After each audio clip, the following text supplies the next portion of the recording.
இளையராஜா இந்த அளவுக்கு மோசமானவரா? அதை விட கங்கை அமரன் இந்த அளவுக்கு மோசமானவர். என்னதான் இவ்வளவு சண்டை இருந்தாலும் தன்னோட அண்ணனை பற்றி இவ்வளவு மோசமாக ஒரு புக்கில் எழுதுவாங்களா அப்படிங்கிற கேள்விக்குறி எழுந்திருக்கு. ஸோ அண்ணன் கூட வேறு இவ்வளோ பெரிய ஒரு மியூசிக் டைரக்டர், ஒரு லெஜெண்ட், அவரை பற்றி தப்பாக எழுதலாமா அப்படிங்கிற கேள்விக்குறியும் எழுந்திருக்கு. இதை பற்றி ரொம்ப டீட்டெயிலாக தான் பேச போகிறோம். ரொம்ப ரொம்ப ரொம்ப முக்கியமான ஒரு வீடியோவாக தான் இளையராஜா ரசிகர்களுக்கு இருக்க போகிறது. அதாவது இளையராஜா அவர்கள் தன்னோட ப்ரொஃபஷனலில் என்னதான் பயங்கரமாக இருந்தாலும் பர்சனல் லைஃப்பில் இளையராஜா மீது பல விமர்சனங்கள் இருந்து கொண்டு வருகிறது. முக்கியமாக தன்னோட தம்பியான கங்கை அமரனுக்கும் இளையராஜாவுக்கும் பெரிய பிரச்சனை. இவங்க ரெண்டு பேரும் 13 வருடங்களாக பேசிக்கொள்வதில்லை அப்படிங்கிற ஒரு செய்திகளும் வெளியாகி இருக்கு. சோஷியல் மீடியாவிலும் இதை பற்றி பேசிக்கொண்டு வருகிறார்கள். இந்த சமயத்தில் ஒரு பத்திரிகையாளர் சொல்லியிருக்காங்க.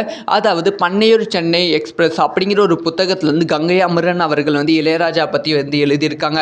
அதில் இளையராஜா அவர்களோட அந்தரங்கமான சேட்டைகளை பற்றி எழுதியிருக்காங்க. இளையராஜா அவர்கள் அதிகமான குடிப்பழக்கத்தில் இருப்பாங்க. அது மட்டும் இல்லாமல் நிறைய தவறான விஷயங்கள் இளையராஜா பற்றி எழுதியிருக்காங்க.